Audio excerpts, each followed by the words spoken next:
So that observation, Bitcoin is digital capital, is key. We are capitalists. The capital assets of the 20th century, equity capital, real estate capital, credit-based capital.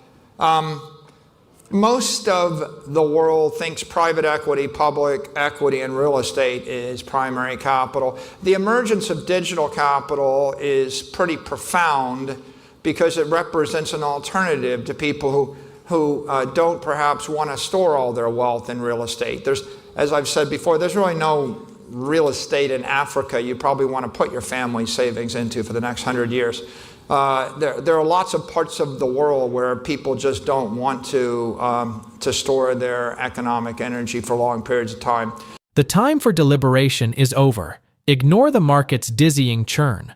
What appears to be consolidation at a six-figure threshold is, according to Michael Saylor, the gravitational pull before escape velocity is achieved.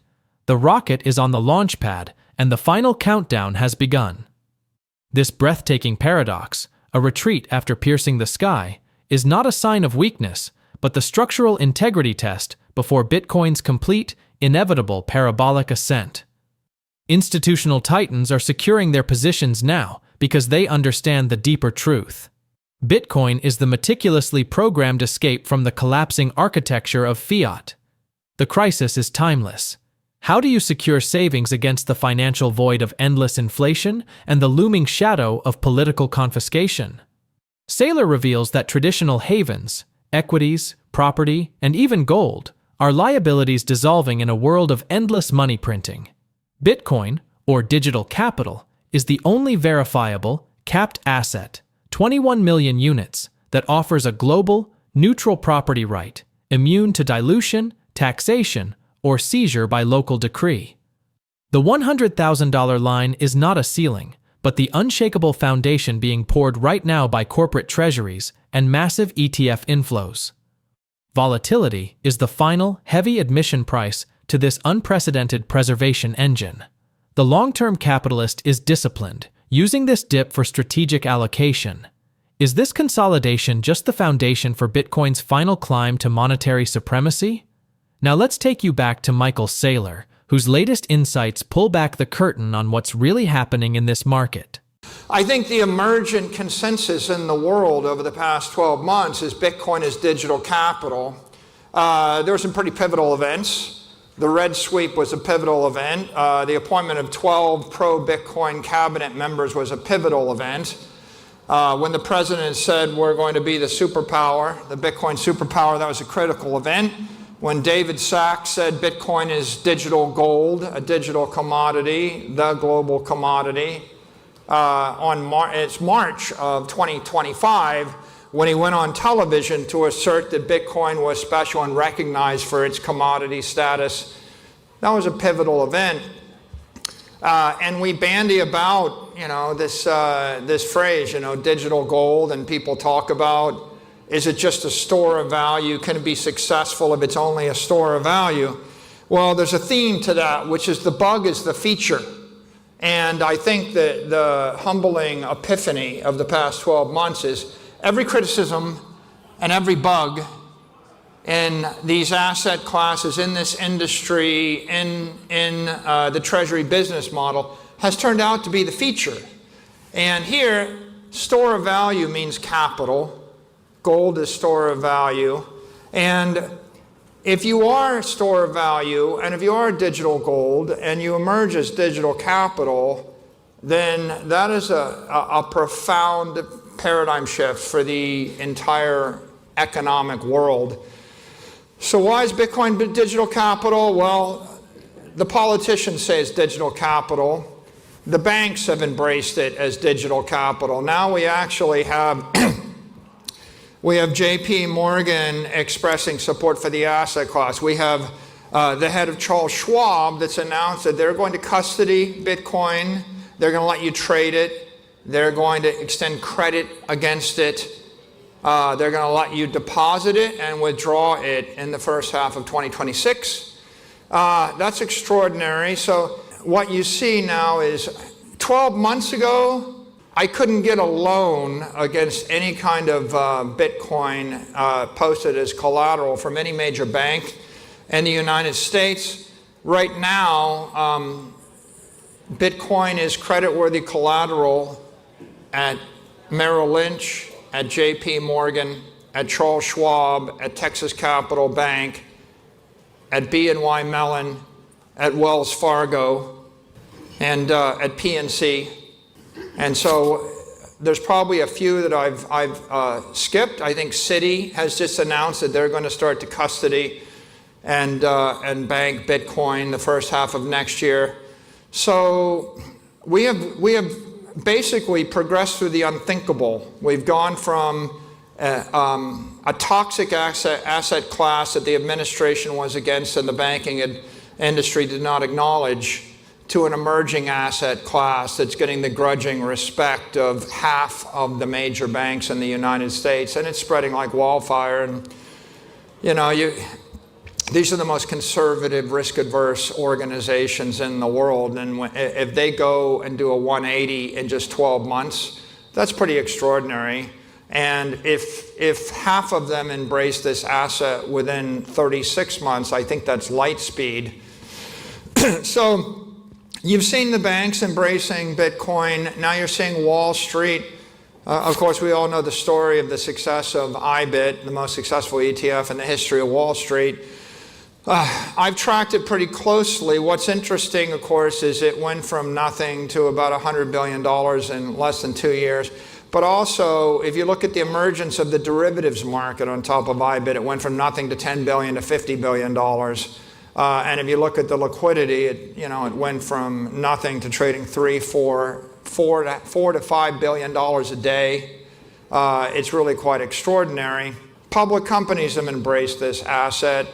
If it's going to be digital capital, someone's got to be able to capitalize on it. There was one company that capitalized on it in the summer of 2020, and then there was 2, and then there was 3, and we thought that was kind of cool, and then there were 20 and 30. There were maybe 30 at the beginning, the middle of 24, 60 toward the end of the year, and we've gone from 60 to more than 200 in the year 2025. 200 publicly listed companies, up from 60 in 12 months, is quite a bit of progress in a single year. So this is an extraordinary dynamic.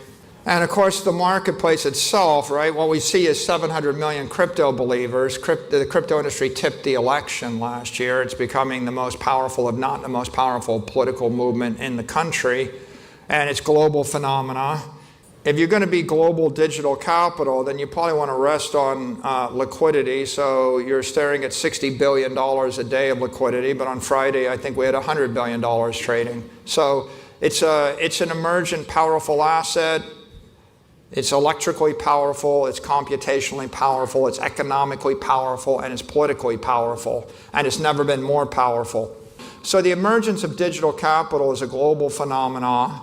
It's also a political phenomena. It's also a technical phenomena. And of course, if you pair the emergence of digital capital with the emergence of digital intelligence, you can imagine that in a world with a billion AIs talking to a billion AIs a billion times a minute, they're not going to have a lot of patience for 20th century ways of doing things. They're not going to buy sports teams. They're not going to buy fiat sovereign debt capital. They're not going to store their money in cash. They're not going to trade gold. They're not going to want to store their capital in buildings or cross-trade commercial real estate. They're certainly not going to be comfortable with securities and all of the human and legal and political restrictions that come with them. So the emergence of digital capital at the same time as we have an emergence of digital intelligence is, maybe it's a coincidence, but maybe it isn't a coincidence. Maybe it's an inevitability. So the second point I want to focus on is the emergence of the treasury model, of a digital treasury model. What is it? A treasury company is a company that sells securities to buy a commodity that it then capitalizes on and then issues credit against the commodity.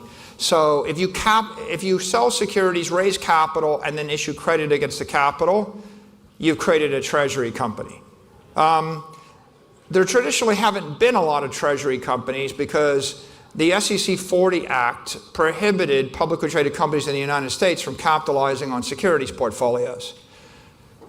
Everything that I'm going to describe you could do with the S&P index or a portfolio of Magnificent Seven stock, except for the fact that regulations in 1940 put in place by the United States make it illegal. And so because you could never have more than 40% of your liquid assets sitting in securities, you find Warren Buffett's got to continually trim his position in Apple stock. He's got to sell his securities. He's always got to keep 60% or more of his liquid assets in treasury bills. And it turns out that most of these mathematical methods don't make any sense if you're using sovereign debt as your capital asset for economic reasons. Bitcoin has gone from outlawed to embraced in record time, flipping the script on what capital can look like in the digital age. In just 12 months, major banks, brokerages, and public companies have shifted from skepticism to full-on adoption, offering custody, loans, and trading access for an asset once considered too volatile to touch. ETFs are booming, balance sheets are adapting, and over 700 million believers are now shaping elections. This isn't just a market trend, it is the foundation of a new financial system being born. Most companies brag about buybacks and dividends, but that's just dressed-up capital flight. The real winners? They keep the capital and multiply it. By anchoring to high-performing assets like Bitcoin and engineering around volatility, some firms are flipping the model entirely. Instead of bleeding value, they're storing energy and building strength. It's not about surrendering wealth anymore. It's about using financial structure as a competitive weapon. In this game, capital isn't toxic. It's fuel, and the smartest players are finally acting like it. Let's watch more clips from the interview. There's only one company on this chart other than ours that has a practice of accumulating capital, and that's Berkshire Hathaway. Every other company on this chart has a practice of surrendering capital. And so one of the big ideas in the treasury model is instead of surrendering capital enthusiastically as fast as you can and bragging about it, you might want to keep the capital. Every big bank, every time they have a good quarter, they increase their dividend, increase their buyback, as though that's an accomplishment. Every big tech company increases their dividend, increases their buyback, as though it's an accomplishment.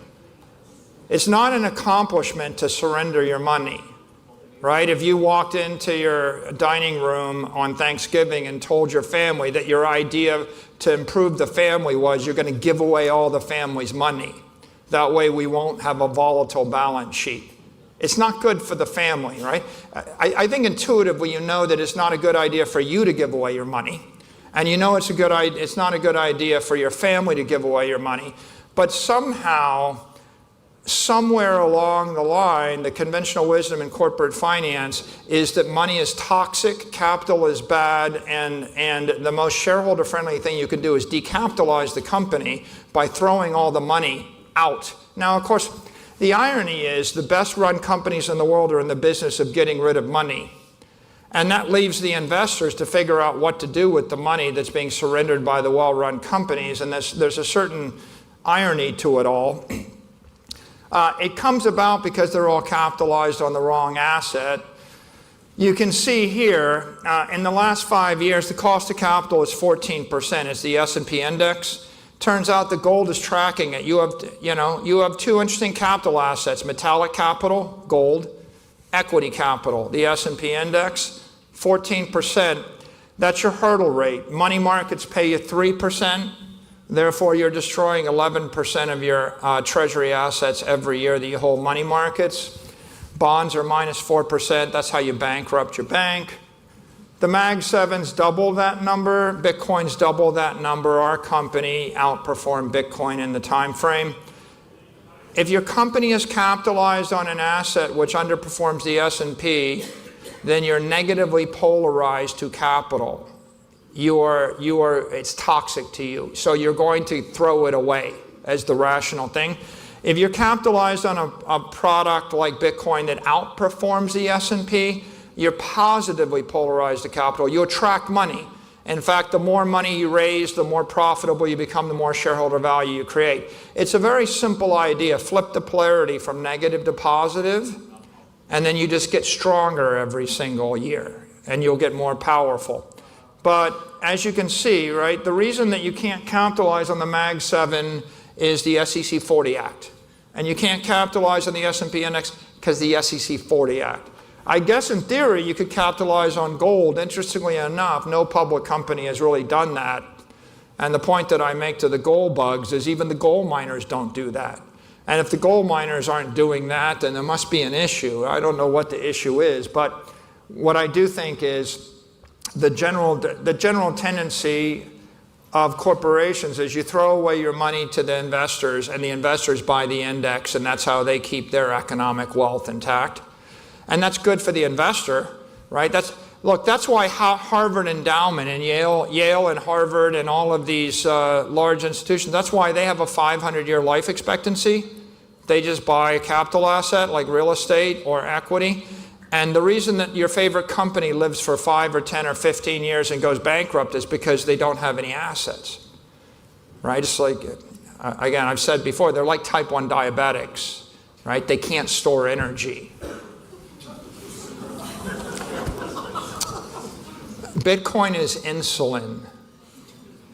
It's insulin to the type 1 diabetic, right? If you're a company, you need Bitcoin. It's like your insulin. All of a sudden, you can store economic energy.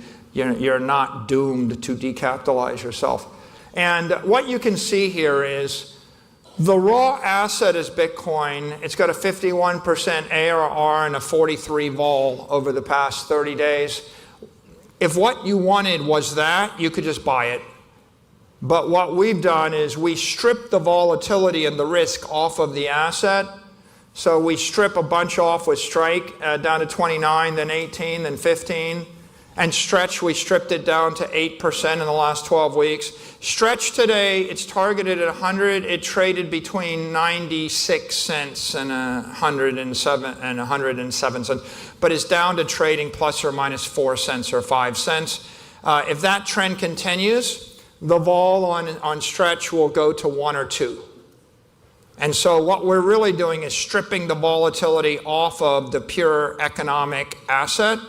There's conservation of energy in the universe. Where does the volatility go? It goes to the equity. If I actually convert 50% a year performance into 11% performance, where's the extra performance go? Goes to the equity. So what we're doing is fairly elementary. We're just stripping the performance and stripping the volatility and stripping the risk. And the extra risk, the extra performance, the extra volatility goes to the equity. And that's why a business that has $70 billion in digital capital can create $3 billion of very, very low volatility credit. Even as institutional flows taper and retail demand remains cautious after the October 10th deleveraging event, the asset is quietly regaining momentum. Ethereum and XRP are following suit, yet it's Bitcoin that continues to act like the macro signal. With U.S. markets stabilizing after the shutdown's resolution, risk appetite is returning and crypto is back in the spotlight. What makes this moment significant echoes what Michael Saylor has emphasized. Bitcoin is no longer just an asset, it is capital infrastructure. In a world where traditional institutions are structured to surrender capital through dividends and buybacks, Bitcoin stands out by allowing firms and individuals to store and grow wealth without leaking value. Saylor's insights on capital polarity explain why ETF outflows or low retail interest have not derailed Bitcoin's broader trajectory.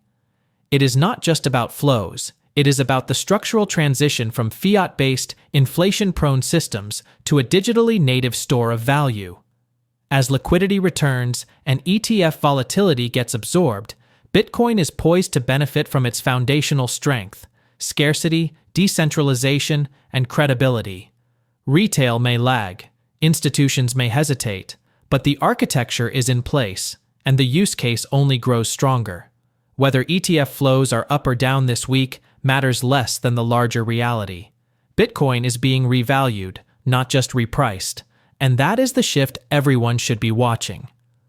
As we wrap up, Do you think the world is ready for a financial system not built on debt and dilution? Let us know your thoughts in the comments below. Share this video and hit the like button. Thanks for watching, and don't forget to subscribe.